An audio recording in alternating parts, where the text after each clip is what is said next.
नमस्कार. आज आपण बघणार आहोत अँटीबायोटिक रेजिस्टन्स. पण तत्पूर्वी आपण एक रिफ्रेशमेंट म्हणून एक छोटीशी स्टोरी ऐकूया. याचे मी या बोर्डचे 2 पार्ट करते. एक आपण अँटीबायोटिक रेजिस्टन्स साठी रिझर्व ठेवूया आणि याच्यामध्ये मी तुम्हाला एक स्मॉल स्टोरी सांगते. एक राजा आहे. समजून घ्या की हा राजा आहे, कारण माझं ड्रॉइंग बिलकुल चांगलं नाहीये. हा राजा आहे. हे आहे त्याचं राज्य. इथे या राजाच्या संरक्षणासाठी हे त्यांचे सैनिक आहेत. हा राजा हे त्याचे सैनिक आहेत. त्यावरती अटॅक करण्यासाठी त्याच्या अपोजिट साइडला काही राजे आहेत, ज्याला आपण बॅड राज्य म्हणू. असे काही राज्य आहेत. त्यांचे राजे या राजावरती अटॅक करण्यासाठी नेहमी सज्ज असतात. बॅड राजे म्हणून बी. ओके. पण जसं हे बॅड राजे याच्यावरती अटॅक करण्यासाठी सज्ज असतात, तसेच याचे काही मित्र राजे आहेत. मित्र पक्ष आपण म्हणू शकतो त्यांना. जेव्हा जेव्हा हे याच्यावरती अटॅक करतील तेव्हा हे लोक त्याच्या मदतीसाठी धावून येतील. राजा आहे तर यांना आपण ए म्हणू.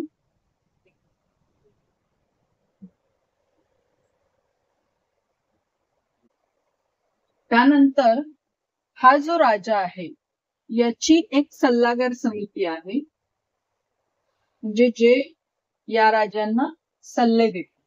आणि यांचं सल्लागारांचं काम काय आहे की हे जे सल्लागार समितीचे मेंबर्स आहेत हे काय करतात, नवीन नवीन जे राजे आहेत त्यांना इन्व्हिटेशन देतात की आमच्या राजाबरोबर कोलॅबोरेट कराल का, आमच्या राजाबरोबर कधी काही प्रसंग आला तर हेल्पला याल. तर हे ऑलरेडी मित्रपक्ष झालेले आहेत. आणि जे नवीन राजे आहेत, पण इकडे काढू त्यांना, हे इन प्रोसेस आहे. यांना हे लोक इन्व्हिटेशन पाठवत असतात की आमच्या राजाबरोबर कोलॅबोरेट कराल. तर काय काय वेळेला यांना यश येतं, काय काय वेळेला यांना यश येत नाही. ओके. तर हे इन प्रोसेस आहे. जेव्हा जेव्हा हे राजे अटॅक करतात त्या वेळेला एक दुसरी टीम आहे, त्यांना आपण डी म्हणू. तर ही टीम राजाला सजेस्ट करते की या राजांपैकी कोणत्या राजाला आपल्या मदतीला घ्यायचं आहे. Okay, clear. जस्ट परत एकदा सांगते. हा एक राजा आहे. थोडस आपण त्याला डेकोरेट करू. राजा. ओके. हा राजा आहे आणि हे त्याचे सैनिक आहेत. आणि हे अपोजिट साइडचे राजे आहेत जे वेळोवेळी या राजावरती अटॅक करत असतात. आणि हे जे राजे आहेत साइडचे, ते या राजाला यांच्या आक्रमणापासून बचाव करण्यासाठी मदत करतात. हेल्प. ओके. याला हेल्प करतात. या राजालाच आपण एच नाव देऊ. एच नंतर हे सैनिक आहेत, त्यांना आपण आय म्हणूया. ओके. तर हे राजे याला हेल्प करतात. आणि हे जे राजे आहेत साइडचे, यांच्याबरोबर ही जी सल्लागार समिती आहे त्यांचं बोलणं चालू आहे की माझ्या राजाला हेल्प करण्यासाठी तुम्ही याल का, कोलॅबोरेशन कराल का. तर असं यांचं चालू आहे बोलणं. आणि ही जी दुसरी टीम आहे ती राजाला हेल्प करते की कोणत्या राजाला, इथे जे रेडीमध्ये राजे आहेत त्यांच्यापैकी कोणत्या राजाला या बॅड राजांच्या आक्रमणापासून वाचवण्यासाठी आपण वेळोवेळी इन्व्हाइट करू. क्लिअर. आता काय होतंय, या बॅड राजांनी याच्यावरती एच राजावरती आक्रमण केलेलं. ही जी टीम आहे तर ही राजाला म्हणते की आपल्याकडे जे सैनिक आहेत त्यांनी आपण त्याला या राजांच्या विरुद्ध, बॅड राजांच्या विरुद्ध लढू शकतो. तर आपल्याला या राजांना बोलवायची काहीच गरज नाहीये. हे जे मित्र पक्षातले राजे आहेत त्यांना बोलवायची काही गरज नाहीये. पण राजा म्हणतो जर हे मित्र पक्षातले राजे आपल्याकडे आहेतच तर आपण का आपल्या सैनिकांची शक्ती व्यर्थ घालवूया, आपण त्यांनाच बोलू. तर हा राजा यांच्या सल्ल्याशिवाय या राजांपैकी एकाला बोलवतो आणि यांच्या आक्रमणाविरुद्ध लढतो. बॅड राजांच्या आक्रमणाविरुद्ध लढतो. डेफिनेटली जिंकतो. पण आता काय होतं, यांचे आक्रमण तर चालूच आहे आणि यांची बॅड राजांची एक टेक्निक सांगायची राहिली. सॉरी, बॅड राजांची एक अशी कॅपॅसिटी आहे की जेव्हा जेव्हा हे राजे आपल्या एच राजाच्या मदतीला येतात, ए राजे, तेव्हा तेव्हा त्यांची जी ए राजांची जी टेक्निक आहे ती हे बॅड राजे अडॉप्ट करतात. म्हणजे त्यांना त्यांची टेक्निक समजते आणि त्यानुसार स्वतःमध्ये ते लोक चेंज घडवून आणतात आणि नेक्स्ट टाइम जेव्हा एक दोन वेळा ते एक्सपोज होतात एकमेकांबरोबर त्यावेळी काय होतं, हे बॅड राजांना यांची टेक्निक माहीत असल्यामुळे हे त्यांच्या विरुद्ध लढू शकत नाही. मग काय होतं, त्यावेळी नवीन नवीन राजांना बोलवायला लागतं. क्लिअर? कन्सेप्ट कळलाय का तुम्हाला? कन्सेप्ट असा आहे, हा राजा हे त्याचं सैन्य हे अपोजिट साइडचे आहे, हे जस्ट त्यांच्यावर अटॅक करतायत. अटॅक करताना हे जे साइडचे राजा आहेत हे याच्या मदतीसाठी येतात. हे जे सल्लागार समिती आहे हे नवीन नवीन असे राजे शोधतायत जे आपल्या राजाला या अटॅक पासून वाचवण्यासाठी मदत करतील. आणि ही जी टीम आहे, डी नावाची जी टीम आहे, ती वेळोवेळी राजाला सल्ला देते की अवेलेबल असलेल्या ए राजांपैकी कोणत्या राजाला यांच्या आक्रमणापासून वाचवण्यासाठी बोलवायचं आहे. क्लिअर? ओके. तर आता हा जो बी राजा आहे याने याच्यावरती अटॅक केल्यानंतर हा ए राजाने येऊन या एच राजासाठी लढाई केलेली आहे आणि ते जिंकलेले आहे. त्याच्यानंतर हे सतत आक्रमण चालू आहे. आता काय झालंय, ह्यांचा ह्याच्यावरती मोठा हल्ला झालाय.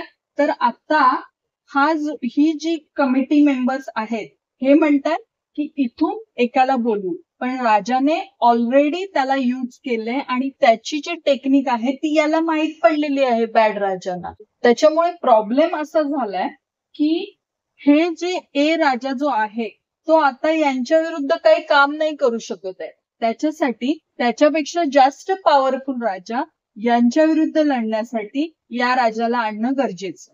तर मग हा राजा आलेला आहे. हा राजा आल्यानंतर आता हा परत जिथे या राजाने छोट्या छोट्या सैनिकांशी लढू शकत होतो त्याच्याऐवजी आपल्याला मोठ्या राजाला बोलवायला लागलेला आहे. का? तर ऑलरेडी गरज नसताना आपण जेव्हा ह्या आपल्या सैनिकांशी लढू शकत होतो त्यावेळी आपण गरज नसताना ह्या ए राजाचा वापर केलेला आहे. त्यामुळे त्याची टेक्निक यांना माहीत पडलेली आहे. ओके. तर असे आक्रमण होत राहत आहेत आणि हे राजे जे आहेत त्या हायर जे राजे आहेत ते याच्या विरुद्ध लढण्यासाठी येत आहेत. पण एक लिमिटेशन्स असे आहेत, आता हे जे सल्लागार समिती आहे ते नवीन नवीन लोकांबरोबर नवीन नवीन राजांबरोबर टायअप करत आहे. पण टायअप करताना काय काय वेळेला त्यांना यश येतंय, काय काय वेळेला अपयश येतंय. म्हणजे डेफिनेटली हे राजे कुठेतरी संपणार आहेत आणि ऑलरेडी जे राजे आहेत, अवेलेबल राजे आहेत, ते यांच्या विरुद्ध लढताना त्यांची टेक्निक यांना कळलेली आहे बॅड राजांना आणि त्या बॅड राजांनी त्यांच्या टेक्निकनुसार आपल्यामध्ये चेंज करून घेतलेले आहेत जेणेकरून यांच्या विरुद्ध लढताना यांची शक्ती वाढेल. ओके. आता काय झालेलं आहे की हे जे राजे आहेत हे आता आपल्याकडचे संपलेले आहेत. प्रत्येक वेळेला आक्रमण झाल्यानंतर राजाने एक एक राजा कधी यांच्या सल्ल्याने कधी यांच्या सल्ल्याशिवाय वापरलेला आहे. त्यामुळे त्यांची जी टेक्निक आहे ती या बॅड राजाला कळलेली आहे. आता एक मोठा हल्ला झालेला आहे. तर मोठ्या हल्ल्यामध्ये काय झालंय, ऑलरेडी आपल्याकडे कोणतेच राजे अवेलेबल नाहीयेत नवीन. तर जे आहेत, जे आपल्याकडे उपलब्ध आहेत त्या राजांशी आपला हा एच राजा लढायचा प्रयत्न करतोय. पण ह्यांची टेक्निक जी आहे ती जसं मी पहिल्यांदा सांगितले, यांना माहीत पडल्यामुळे आता हे यांच्या विरुद्ध कोणतंही काम नाही करू शकत आहेत. त्याच्यामुळे आता हे कुठलंही काम करू शकत नाहीये. त्याच्यामुळे हे जे बॅड राजा आहेत ते सरळ यांच्या सैनिकांवरती अटॅक करतात. पण ऑलरेडी कोणताही एक्सपोजर यांच्या विरुद्ध न झाल्यामुळे या सैनिकांकडे काही आयडियाच नाहीये की आपण यांच्या विरुद्ध कसं लढायचं. बसून बसून ते लोक खूप सुस्त झालेत. त्यांची पॉवर काही काम नाही करत आहे. त्यांची शस्त्र गंजलेत. तर आता यांच्या लढाईमध्ये हा राजा हरतोय.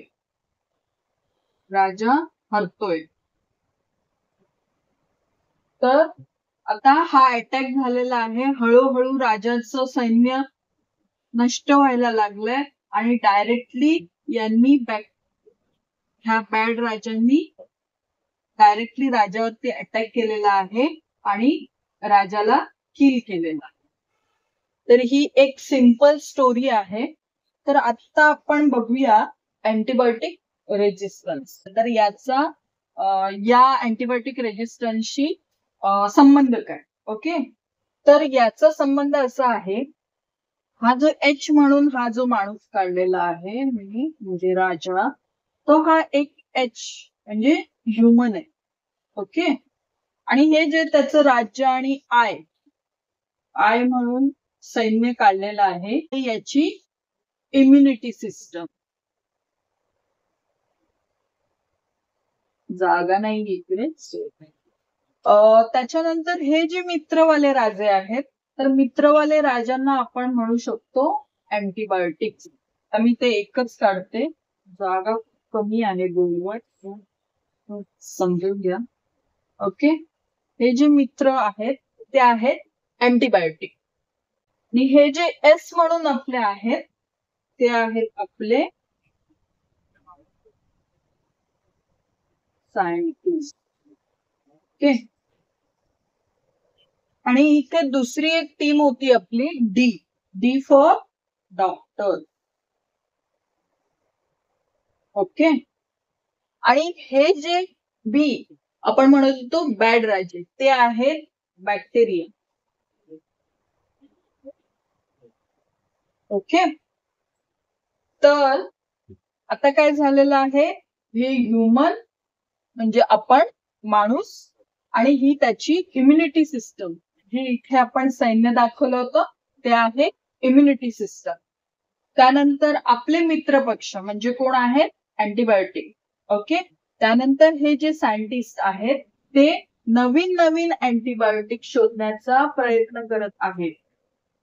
जे आपल्याकडे अवेलेबल आहेत त्याच्यापेक्षा जास्त हायर अँड हायर अँटीबायोटिक शोधण्याचा हे प्रयत्न करत आहेत. पण यांनाही काही लिमिटेशन्स असतात. एक लास्टचं अँटीबायोटिक झाल्यानंतर, आत्ताचे जे लास्टचं अँटीबायोटिक आहे त्याच्यानंतर आता हे जे सर्चिंग चालू आहे अँटीबायोटिकचं. ओके, आणि हे डॉक्टर जे आहेत हे डॉक्टर वेळोवेळी कोणत्या अँटीबायोटिकचा वापर करायचा ते सांगतात.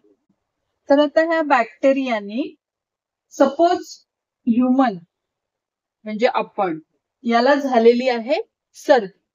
Okay, cold.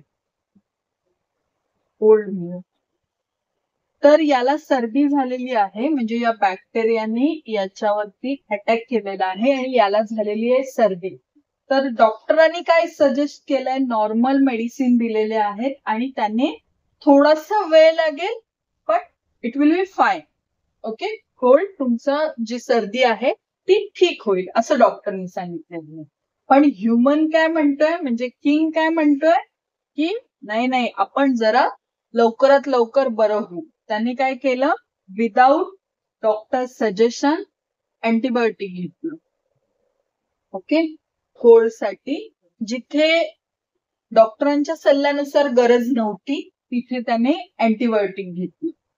तर अँटीबायोटिक घेतल्यानंतर डेफिनेटली तो बरा झाला. इथे बरा झाला तो. कोल्डने हा अँटीबायोटिक घेतल्यानंतर हा ह्युमन बरा झाला. त्याच्यानंतर काय झालं, त्याला एकदा आला ताप. ओके, त्याला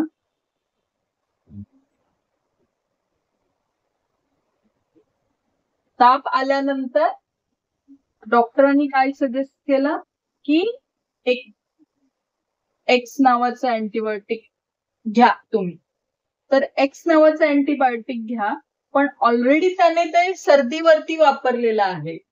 तर ऑलरेडी त्याने ते सर्दीवरती वापरल्यामुळे आता ते तापावरती काम नाही करत. तर त्याच्यासाठी एक्स पेक्षा हायर डॉक्टरांना त्याला वाय द्यायला लागलं. का? जिथे एक्सने त्याचं काम होत होतं तिथे त्याला द्यायला लागलं वाय. का?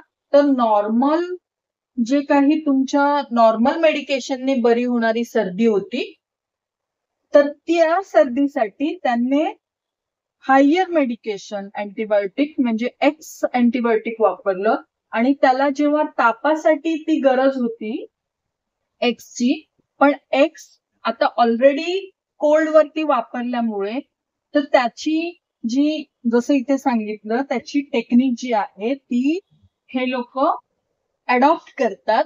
याची जी टेक्निक आहे ती हे बॅक्टेरिया अडॉप्ट करतात आणि त्यानुसार स्वतःमध्ये चेंज घडवून आणतात. तर त्याच्यामुळे ही एक्स मेडिसिन जी आहे ही वापरल्यामुळे ह्याचं आता काही काम नाही करत आहे या तापावरती, म्हणून डॉक्टरांना त्याला वाय सजेस्ट करायला लागले. तर आता काय होतं, वेळोवेळी त्याला कुठल्या ना कुठल्या कारणासाठी काहीतरी झाल्यानंतर त्याला वेळोवेळी अँटीबायोटिकची जेव्हा गरज लागते तेव्हा ऑलरेडी स्वतःच्या मनाने किंवा ओव्हर यूज मिसयूज केल्यामुळे तर ते जे अँटीबायोटिक आहेत ते काम नाही करत आहेत. त्याच्यामुळे डॉक्टरांना त्याच्यापेक्षा हायर अँड हायर अँटीबायोटिक द्यायला लागतात. ओके, तर हायर अँड हायर अँटीबायोटिक दिल्यानंतर हे जे मी पहिल्यांदा सांगितलं, सायंटिस्ट ऑलरेडी नवीन नवीन अँटीबायोटिक शोधतायत, पण त्यांचं सुद्धा काहीतरी लिमिटेशन्स आहेत आणि स्वतःमध्ये चेंज करून घेतल्यामुळे ते अँटीबायोटिक त्याच्यावरती काम करत नाहीयेत. त्याच्यामुळे हायर अँड हायर अँटीबायोटिक द्यायला लागतात. जसं इथे आपण बघितलं की इथे गरज नसताना जर त्याच्या सैन्या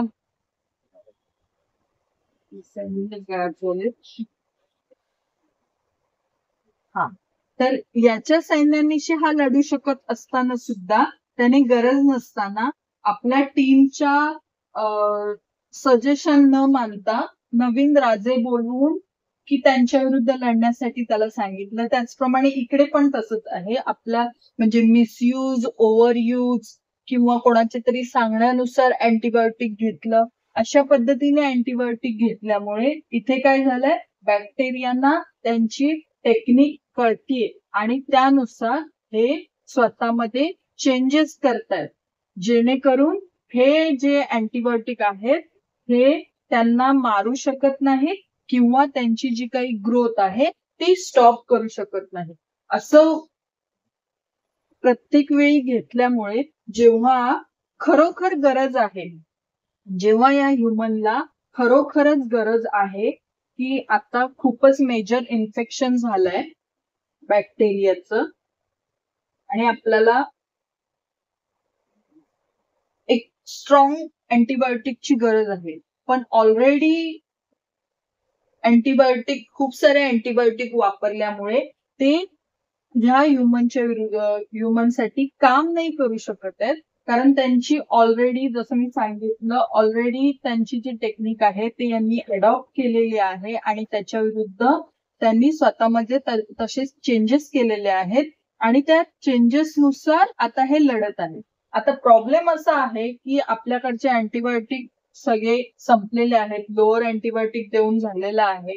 त्याच्यानंतर जे काही अँटीबायोटिक जे ऑलरेडी एक्सपोज झालेलं होतं ह्युमन बिंगला, तर ते अँटीबायोटिक सगळे दिलेले आहेत, जे आता सायंटिस्टकडे नवीन कोणतंही अँटीबायोटिक नाहीये सपोज. तर आता काय करायचं, जेव्हा इथे खरंच गरज आहे अँटीबायोटिकची, तर त्यावेळी या बॅक्टेरियाचं इन्फेक्शन झालेलं आहे, तर त्यावेळी आपण आता जेव्हा अँटीबायोटिकची गरज आहे त्यावेळी ऑलरेडी जे अँटीबायोटिक आहे ते आपण छोट्या छोट्या कारणांसाठी सगळे वापरलेले आहेत आणि त्याची जी टेक्निक आहे ती बॅक्टेरियाला माहीत झालेली आहे आणि त्याच्यानुसार त्यांनी स्वतःमध्ये चेंजेस करून घेतलेले आहेत आणि आता मेजर जेव्हा गरज आहे तेव्हा आपल्याकडे अँटीबायोटिक नाही. मग आपण काय करतोय, जे आहेत त्या अँटीबायोटिक म्हणजे ज्या आहेत त्या राजानिशी आपण लढतोय. पण इफेक्ट तर ऑलरेडी बॅक्टेरियाना यांची टेक्निक माहितीये. काय आहे, अँटीबायोटिकचा मिसयूज, अँटीबायोटिकचा ओव्हरयूज हे केल्यामुळे हे सगळं झालेलं आहे आणि हे बॅक्टेरिया आपल्या ह्युमन बिंगच्या विरुद्ध लढतायत आणि जिंकतायत. Now pen. ओके, तर आपण एक कन्क्लुजन काढू. What is antibiotic resistance?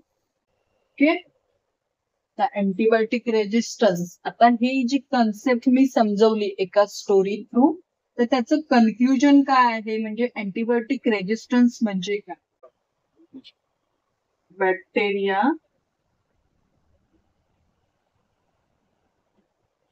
स्वतःमध्ये असे चेंजेस करतात की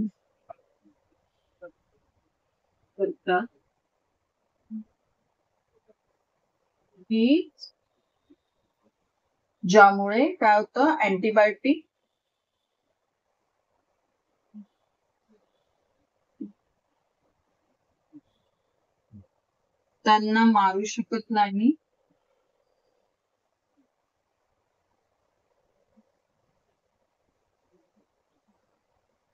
त्यांना मारू शकत नाही किंवा त्यांची ग्रोथ स्टॉप करू शकत नाही.